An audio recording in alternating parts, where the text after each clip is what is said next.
ఇప్పుడు మెగాస్టార్ ఎవరికీ పరిచయం చేయాల్సిన అవసరం లేనటువంటి శ్రీ చిరంజీవి గారిని సభను ఉద్దేశించి ప్రశంసించవలసిందిగా కోరుతున్నాను.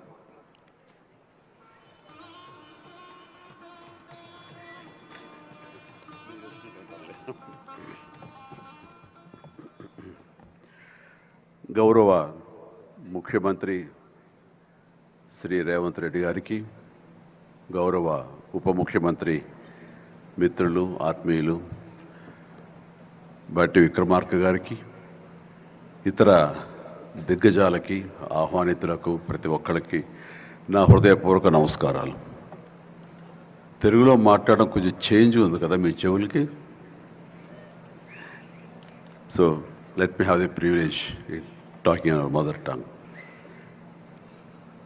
ఇక్కడ మీ అందరికీ అనిపించవచ్చు, ఇక్కడ ఉన్నటువంటి ఆహ్వానితుల్లో చీఫ్ గెస్ట్ ఒక్కొక్కళ్ళు ఒక్కొక్క రంగానికి సంబంధించిన వాళ్ళు, ఫైనాన్స్ రంగానికి సంబంధించిన వాళ్ళు, అలాగే మాజీ గవర్నర్ ఆర్బీఐ సుబ్బారావు గారు, అలాగే ఇతర ఫైనాన్స్ వ్యక్తులు, అలాగే ఆటోమొబైల్ దిగ్గజం మహేందర్ గారు, ఇంతమంది ఉండగా వీళ్ళల్లో చిరంజీవి ఏమిటి సినిమావాడు అనే భావం మీకు ఉండొచ్చు.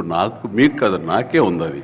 నేను ఎంతో ఇక్కడ ఫిట్ అవుతాను అని నాకే అనిపించచ్చు. కానీ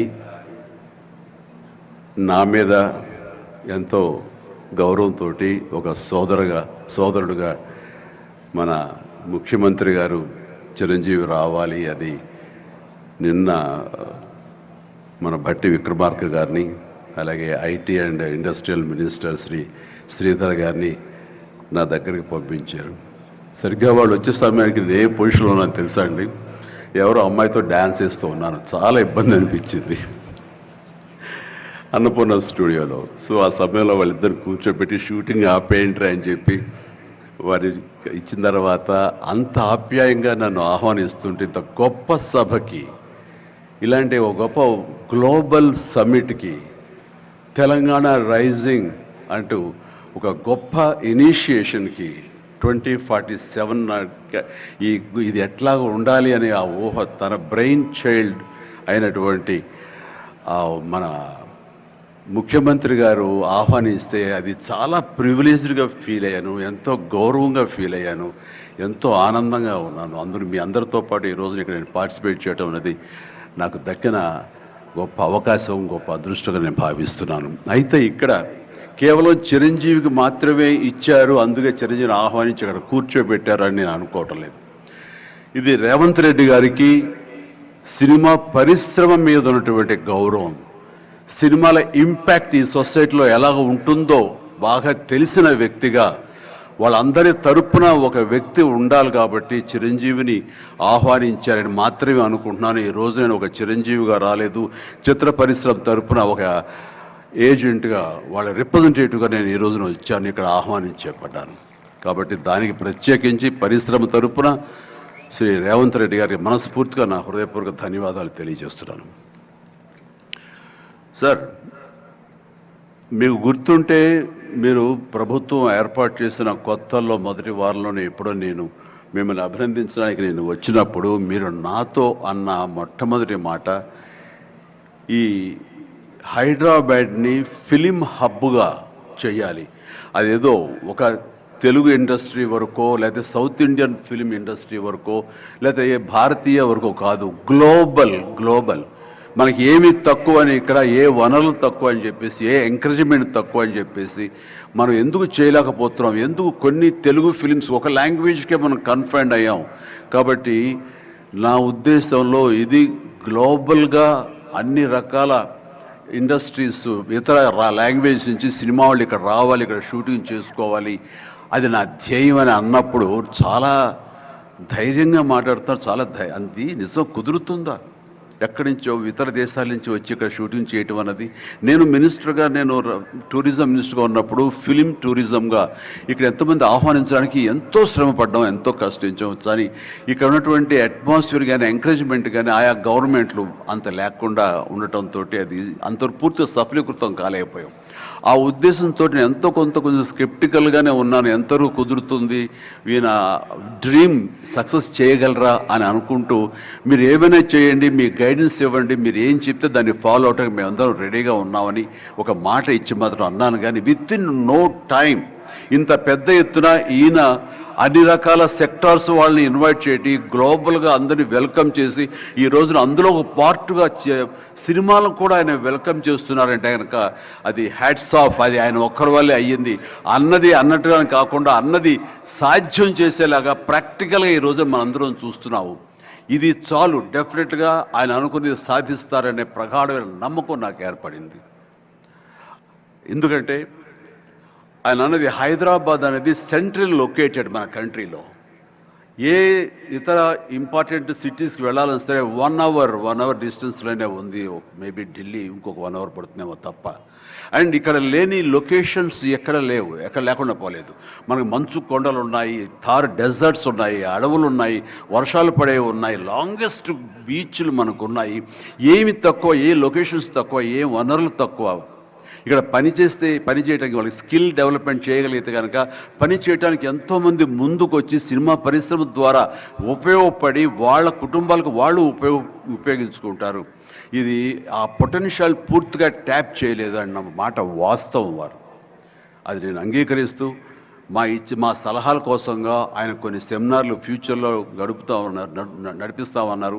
ఇప్పుడు కూడా అలాంటి చిన్న సెమినార్లు మా పెద్దల మధ్య, సినిమా పెద్దల మధ్య జరిగింది. అయితే ఇది కాంప్రహెన్సివ్గా కన్సాలిడేట్గా జరిగేలాగా విత్ ఇన్ షార్ట్ టైం మేము అందరూ కూడా ముందుకు వస్తాము. ఇక్కడ ప్రపంచానికే ఇది అద్భుతమైనటువంటి సినిమా హబ్గా హైదరాబాద్ని చేయటంలో మేమందరం ముందుంటాము. అండ్ ఈ రోజున చూస్తే కనుక బాలీవుడ్ నుంచి సల్మాన్ ఖాన్, అజయ్ దేవ్గన్ వచ్చి ఇక్కడ మేము స్మార్ట్ డిజిటల్గా కానీ అడ్వాన్స్డ్ ఫ్యూచరిస్టిక్ స్టూడియోస్ని మేము పెడతామని అంటాం అన్నది ఇది శుభారంభం. ఇదే ఇన్స్పిరేషన్గా నేను కానీ, నాగార్జున కానీ, వెంకటేష్ కానీ, ఇతర హీరోలు కానీ, ఇతర ప్రొడ్యూసర్స్, నిర్మాతలు ఎంతోమంది ఈరోజున ఇక్కడ ఉన్నారు ఈ సభ్యుకుల్లో.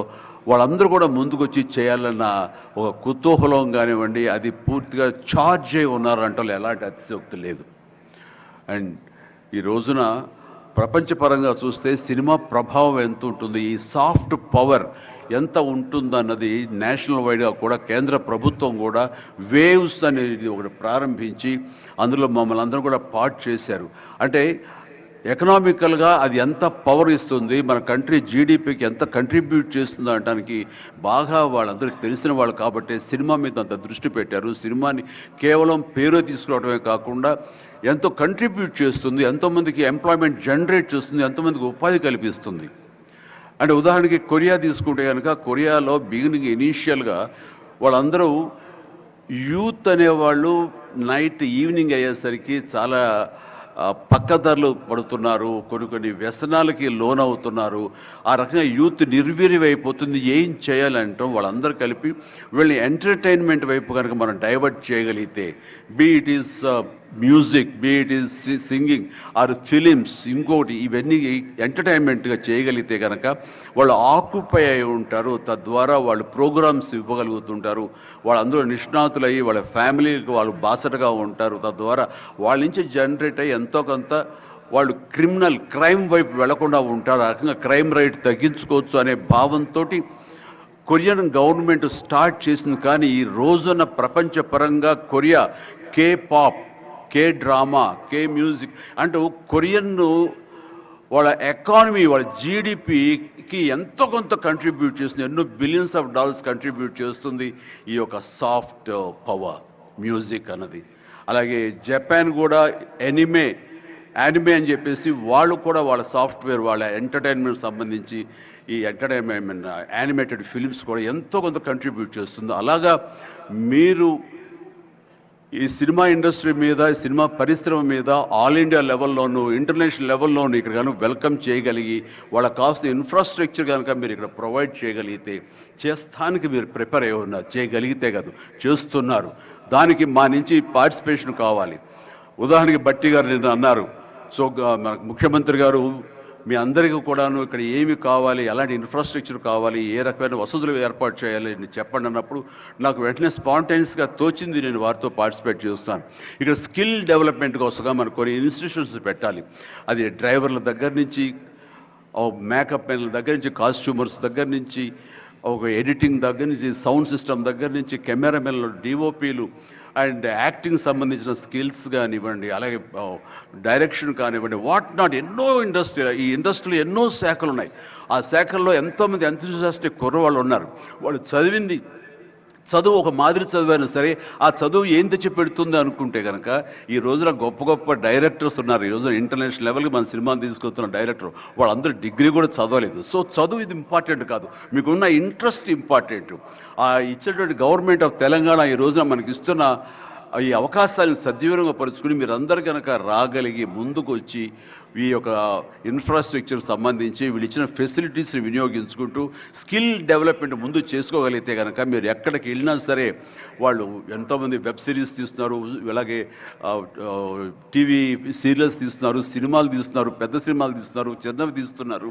అలాగే ఈ రోజున కేవలం స్క్రీన్ మీదే కాకుండా మొబైల్కి సంబంధించినటువంటి సినిమాలు కూడా చాలామంది తీయటానికి సమాయత్తం అవుతున్నారు. ఇది ఫ్లిప్ అని ఇంటర్నేషనల్గా వస్తుంది. ఇప్పుడే మహేంద్ర గారు నాతో మాట్లాడుతూ ఈ వర్టికల్ సంబంధించిన ఫిలిమ్స్ 3 minutes నిడివి, లేకపోతే 10 minutes మ్యాక్సిమం 10 minutes నిడివి ఉన్నటువంటి సినిమాలు మనం చేయగలిగితే అది ప్రతి వాళ్ళ చేతుల్లో ఉండి అది వాళ్ళందరూ ఎంటర్టైన్ చేయగలుగుతుంది. దానివల్ల ఎంతో ఎకానమీ మనం డెవలప్ చేయొచ్చు, ఎంతోమందికి ఉద్యోగ అవకాశాలు ఇవ్వచ్చు. నేను దాన్ని ఇనిషియేట్ చేస్తానంటూ మహేంద్ర గారు చెప్తూ వచ్చారు.